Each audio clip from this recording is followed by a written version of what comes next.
इससे पहले कि दोबारा भाग जाए, दोनों की शादी कर दीजिए।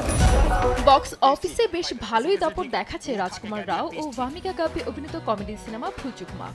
সিনেমাটি বক্স অফিস সংগ্রহ বেশ দুরন্ত গতিতে বৃদ্ধি পাচ্ছে। ঢিমি তালে সফর শুরু করলেও 7 দিনেই প্রায় 50 কোটি দৌড়ে পৌঁছে গেছে এই সিনেমা।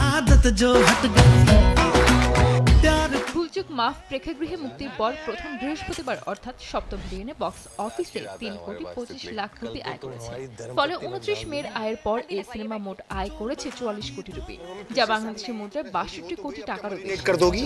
आज 29 है, कल 30 है, कल की है बारात। সিনেমাটি মুক্তির দিন বক্স অফিসে 7 কোটি টাকা আয় করেছে। দ্বিতীয় দিন সেই আয়ের পরিমাণ বেড়ে 9 কোটি 50 লাখ রুপি হয়। রোববার আসতে আয়ের পরিমাণ আরও বেশ কিছুটা বেড়ে দাঁড়ায় 11 কোটি 50 লাখ রুপিতে। মুক্তির পর প্রথম সোমবার রাজকুমার রাওয়ের এই সিনেমা 4 কোটি 50 লাখ রুপি ব্যবসা করে। মঙ্গলবার সেটা বেড়ে হয় 4 কোটি 75 লাখ রুপি। मेहंदी है, ऐसा कौन सा टट्टी करी थी जो आधे में छोड़ के आ गई?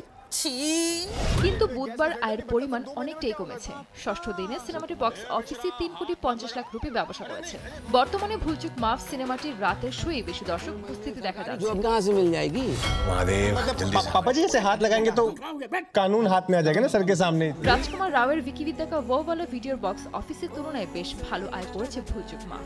তবে এটাও ঠিক স্ত্রী 2 সিনেমা যেভাবে বক্স অফিসে ঝড় তুলেছিল সেই তুলনায় অভিনেতার এই দুই সিনেমা ব্যবসা করতে পারেনি।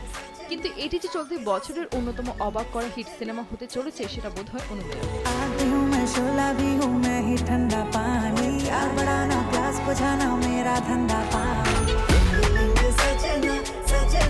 ম্যাডক ফিল্মসের প্রযোজনা ভুলচুক মাফ সিনেমাটিতে কেন্দ্রীয় চরিত্রে অভিনয় করেছেন রাজকুমার রাও এবং ভামিকা গাপি।